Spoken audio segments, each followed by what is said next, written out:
আসসালামু আলাইকুম everyone, welcome to দিদিমাস kitchen. আপনারা সবাই কেমন আছেন? ইনশাআল্লাহ সবাই ভালো আছে। আজকে আমি রান্না করবো এটি নতুন ভিন্ন ধরনের রেসিপি। আর এটি হচ্ছে সিলেটের একটি ঐতিহ্যবাহী রেসিপি, টাটকিনি মাছ দিয়ে মেটুস ফুলের ঝোল। আর এটি খুবই বিখ্যাত বাংলাদেশের কয়েকটি অঞ্চলে। প্রথমেই আমি প্যানের মধ্যে মাছগুলো সাজিয়ে বসিয়ে দিব।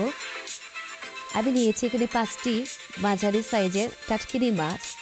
এরপর আমি দিয়ে দিলাম 5টি পেঁয়াজ কুচি, সামান্য একটু হলুদ গুঁড়া, সামান্য একটু মরিচ গুঁড়া, সামান্য একটু ধনিয়া গুঁড়া, সামান্য একটু ভাজা জিরার গুঁড়া, 4টি কাঁচামরিচ আমি এখানে ভেঙে দিয়েছি যাতে করে ঝালটা বের হতে পারে। এরপর আমি অল্প একটু আদা রসুন দিয়ে আর পরিমাণ মতো লবণ দিয়ে আর সয়াবিন তেল দিয়েছি 2 টেবিল চামচ পরিমাণ। এরপর আমি মেখে দিয়েছি। এখন আমি পরিমাণ মতো পানি দিয়ে বসিয়ে দিলাম। আর চুলার ফ্লেম থাকবে মিডিয়াম টু হাই।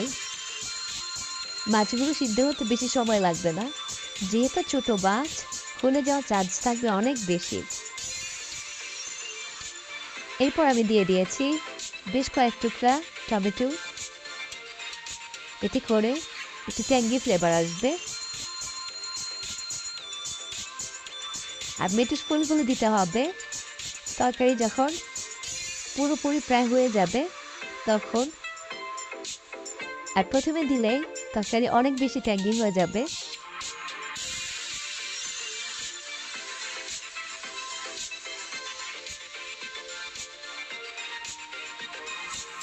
প্রায় হয়ে গিয়েছে, এখন আমি মেটুস ফুলগুলো দিয়ে দিচ্ছি। আর আপনারা খুব সহজেই মেটুস ফুল পেয়ে যাবেন। এখন মেটুস ফুলের সিজন, যে কোনো বাজারে কিংবা সুপার মার্কেটে মেটুস ফুল পাওয়া যায়। এটাকে টক ফলও বলা হয়।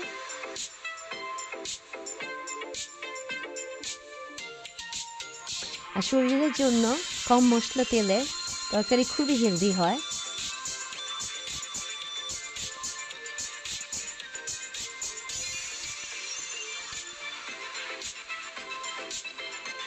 ভিডিওটি কার কেমন লাগলো লাইক কমেন্ট শেয়ার দিয়ে জানাবেন। তাই আমি চেষ্টা করবো ভিন্ন ধর্মী কোনো কিছু রান্না করে আপনাদের দেখানোর জন্য। সবাই ভালো থাকুন, সুস্থ থাকুন, দিদিমাস কিচেনের সঙ্গে থাকুন। পরবর্তী ভিডিওটি দেখার জন্য আমন্ত্রণ রইল। আল্লাহ হাফেজ।